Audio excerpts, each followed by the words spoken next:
Well, good day again, everyone. I just want to give you a quick little video on how to get rid of these pesky little things here sitting in your pavers, or you could have them in your garden.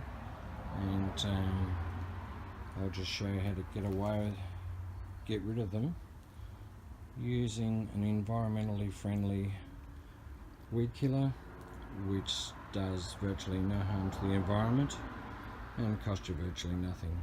So sit tight.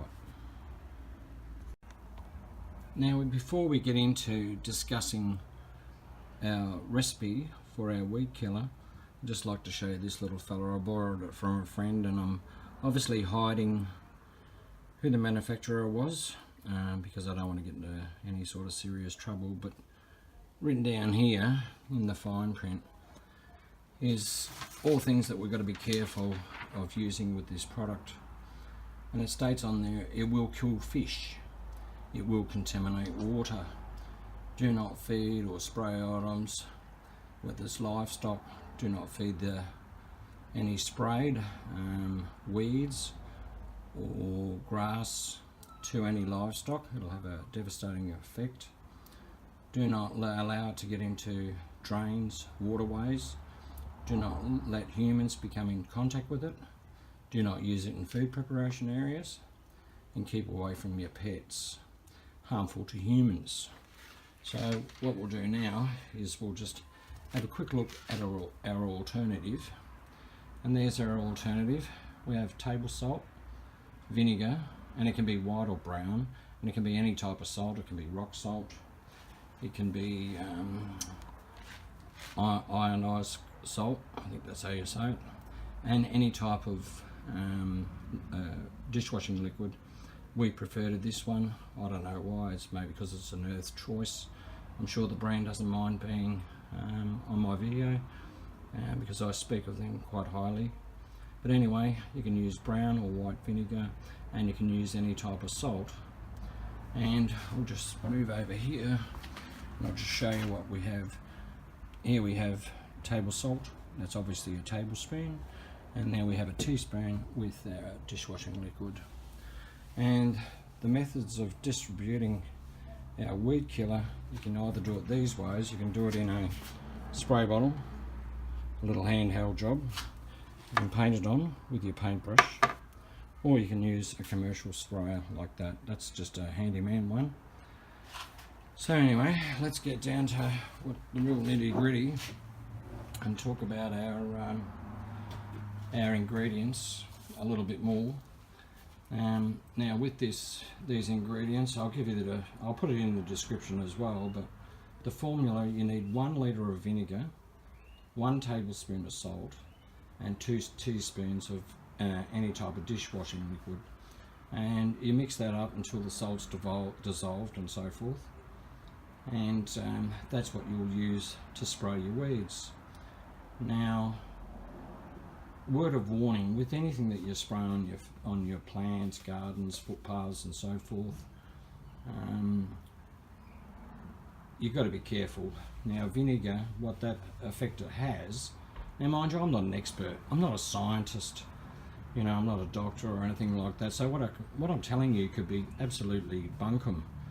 But anyway, this is just what I've proven, and common sense tells you that if it's okay to have this stuff on your fish and chips, it's probably okay for you to spray it on your garden and have it around your animals, because we're talking about salt, vinegar and dishwashing liquid. But anyway, vinegar lowers the pH level of your plants and soil. The salt acts as a desiccant, which means that it sort of draws moisture from the plant, and the dishwashing liquid breaks down the waxy surface of the plant, making it more susceptible for the vinegar to work. It also makes it sticky as well on the plant, so it's a bit persistent, and it allows the vinegar to sit there and the salt on your plant and eventually kill it. Now with this also, oh, I don't know why that jumped, anyway, with this mixture, you will see results within the first couple of hours, and that'll be the vinegar and the salt particularly. working on your plant, starving it, you'll notice that the plant will shrivel up quite considerably quite quickly, where the commercial type of weed killer, it may take several days for you to see any obvious signs, and it particularly relies on sunlight. These commercial ones rely on sunlight. This one here will work whether it's day, night or whatever. The only thing you do have to watch out for with both of those is wet weather, because that'll inhibit the product and it'll also dilute it. But anyway, all you have to do is, like I said, put the required amounts into your container and off you go. And I'll just pause it here and I'll just go around and spray a little weed. Well, here we are, we're back at our weeds. And one thing I will say here, which I neglected to mention before, our commercial weed killer states do not use on paving or pathways. Do not use it on roadways. Well, that's strange because that's exactly where we want to use it.